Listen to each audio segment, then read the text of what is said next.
नमस्कार, सुप्रभात। स्वागत एक बार पुनः आप सभी का सबरंग कार्यक्रम में।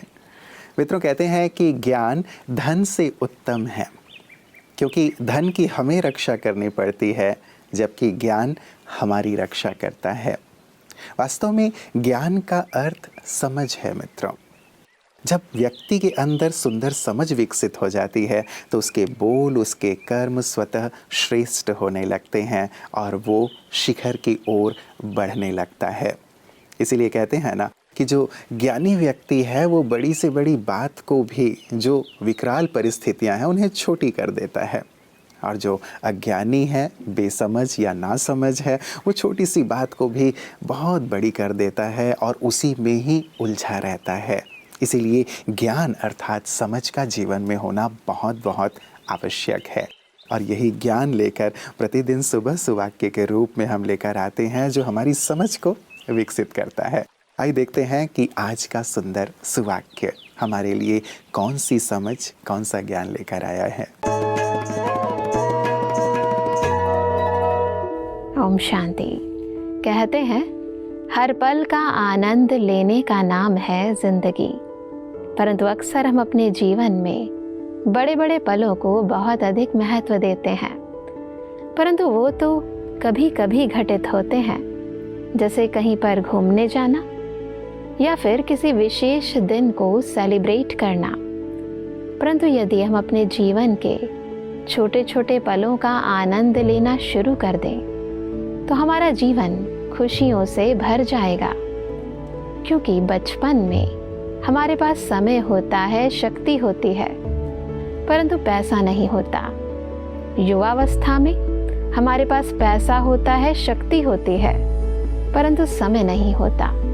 और वृद्धावस्था में हमारे पास समय होता है, पैसा होता है, किंतु शक्ति नहीं होती। इसलिए जीवन में खुशियों के लिए अवसर व समय का इंतजार ना करें। हर वक्त के महत्व को समझें और जीवन के हर पल का आनंद लें। ओम शांति। मित्रों, यदि हम स्वस्थ और सुखी जीवन जीना चाहते हैं तो 3 बातों का ध्यान जरूर रखें। पहला है व्यायाम, दूसरा है संतुलित भोजन और तीसरा है मुस्कान। यदि ये तीनों ही चीजें हमारे जीवन में हैं तो हम हमेशा ही स्वस्थ रहेंगे, सुखी रहेंगे। ओम शांति।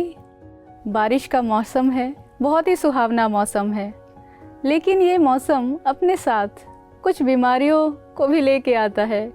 कुछ बीमारियों का संक्रमण होने का खतरा बढ़ जाता है, क्योंकि नमी ज़्यादा होती है तो इसलिए बैक्टीरिया भी बहुत आसानी से ग्रो करते हैं। तो हमें बहुत सारी कुछ टिप्स ऐसे आज आपको देने वाले हैं, जिससे कि आप सहज ही अपना ख्याल रख सकते हैं, ताकि आप बीमारी से बचे रहें।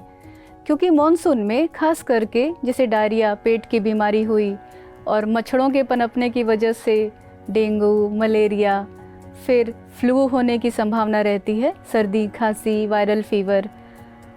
तो हम ऐसा क्या करें जिससे कि हम इन बीमारियों के संक्रमण से बचे रहें और बारिश के मौसम का आनंद भी लें? तो सबसे पहले तो अपने हाथों को बार बार धोना ना भूलें। अपने हाथ को कम से कम 20 सेकंड के लिए ज़रूर धोएं। भोजन करने से पहले किसी भी बीमार व्यक्ति के अगर आप कांटेक्ट में आए हैं तो ठीक उसके बाद, और शौचालय के प्रयोग के बाद 20 सेकंड के लिए अपने हाथों को ज़रूर मलें। दूसरा, अपने आप को हाइड्रेटेड रखें। बाहर भले ही बारिश है, लेकिन स्वयं को हाइड्रेटेड रखना ना भूलें। तो तरल पदार्थ कुछ कुछ समय पे लेते रहे और एडिक्वेट वाटर इनटेक पे ज़रूर ध्यान दें। बाहर का भोजन अवॉइड करें, खास करके जो तैलीय पदार्थ होते हैं, पकौड़े, समोसे, खास करके स्ट्रीट फूड्स या होटल का खाना अवॉइड करें। क्योंकि मॉनसून में आपका पाचन शक्ति काफ़ी कमज़ोर हो जाता है। इसलिए ऐसे भोजन करें जो इजीली डाइजेस्टेबल हो, घर का बना हो, आपका इम्यून सिस्टम बूस्टेड रहे। इसलिए आप बहुत सारी हरी सब्जियां, फल, इसका प्रयोग ज़रूर करें, खास करके जो विटामिन सी युक्त हैं। जैसे कुछ नहीं तो नींबू पानी भी ले सकते हैं, है ना। और उसके बाद आपको एक बात का बहुत ख्याल रखना है, अपने घर को साफ रखें। क्योंकि इस समय फंगस ग्रो होने लग जाते हैं। और घर के आसपास पानी का जमावड़ा बिल्कुल नहीं होने दें, क्योंकि वहाँ मच्छर पनपेंगे और फिर मलेरिया, डेंगू हमारे खुद को तो करेंगे ही और हमारे अपने प्रियजनों को भी संक्रमित करेंगे। और एक बहुत इम्पॉर्टेंट बात, फ्लू से बचने के लिए फ्लू शॉट लगवाना ना भूलें। इन्फ्लुएंजा वैक्सीन लगवा सकते हैं, जिससे कि आप ये फ्लू की बीमारी से बच सकते हैं और बारिश के मौसम का बहुत अच्छी रीति से आनंद ले सकते हैं। ख्याल रखें, इन टिप्स को अपनाएं। Om Shanti.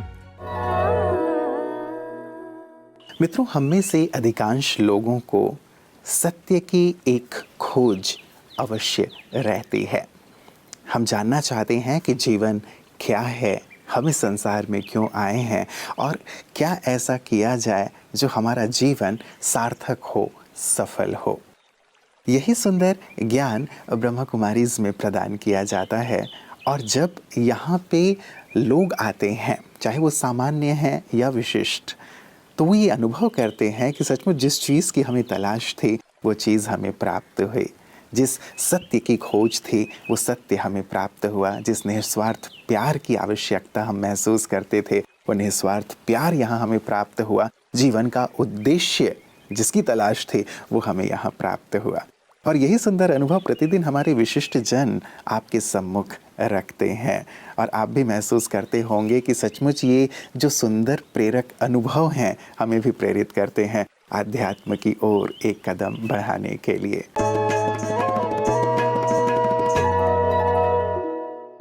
Helping others, we are doing a favor, especially the most forgotten, abandoned, those who no one to care for.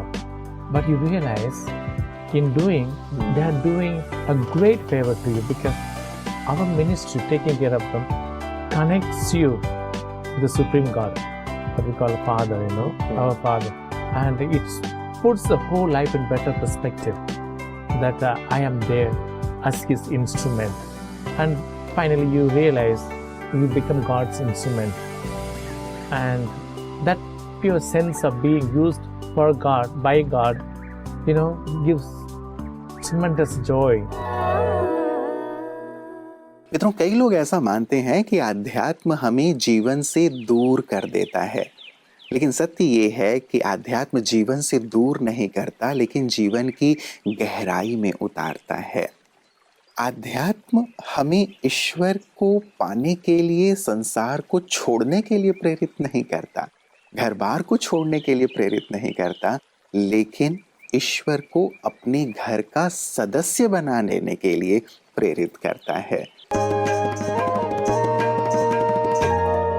Trimbakeshwar ज्योतिर्लिंग भारत के 12 ज्योतिर्लिंगों में से केवल एक है जो भगवान शिव के साथ विष्णु और ब्रह्मा का सम्मान करता है। इसलिए त्र्यंबकेश्वर यानी त्रिमूर्ति का ईश्वर कहलाता है। किंवदंती कहती है, गलती से एक गाय को मारने के पाप के कारण ऋषि गौतम ने गंगा को अपने आश्रम में प्रवाहित करने के लिए भगवान शिव की पूजा की। उनकी भक्ति से प्रसन्न होकर भगवान शिव ने गंगा को गौतम के आश्रम में छोड़ दिया और उन्हें वहीं रहने के लिए कहा। अब हम आध्यात्मिक सार पर चलते हैं। आत्मा तब पाप करती है जब वह स्वयं को भूल जाती है और नियंत्रण से बाहर हो जाती है।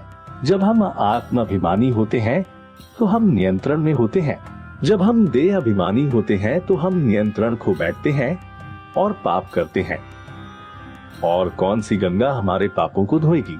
यह सोचना हास्यास्पद है कि गंगा में डुबकी लगाने का इतना आसान छोटा रास्ता हमारे पापों को धो देगा। शिव से निकलने वाली गंगा और कुछ नहीं बल्कि परमात्म ज्ञान का प्रवाह है। इस ज्ञान को समझना और परमात्मा का स्मरण करना ही पापों को धोने की विधि है। और परमात्मा त्रिदेवों के स्वामी है। हमने देखा है कि शंकर, जिसे हम भूलवश शिव कहते हैं, वह पवित्र त्रिमूर्ति में से सिर्फ एक है। परमात्मा शिव त्रिमूर्तियों के द्वारा सृष्टि, स्थिति और संहार का कर्तव्य निभाते हैं। एक बार जब हम शिव और शंकर के अंतर को समझ लेंगे तो हम शंकर की तरह शिव से जुड़ सकेंगे।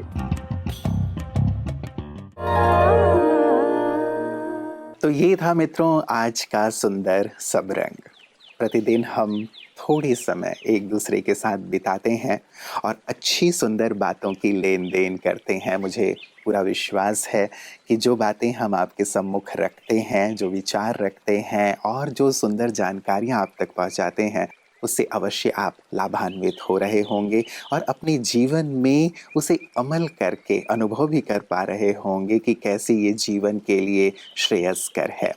क्योंकि कहा जाता है मित्रों, एक बहुत ही सुंदर सी पंक्ति के साथ आज अंत कर रहा हूँ।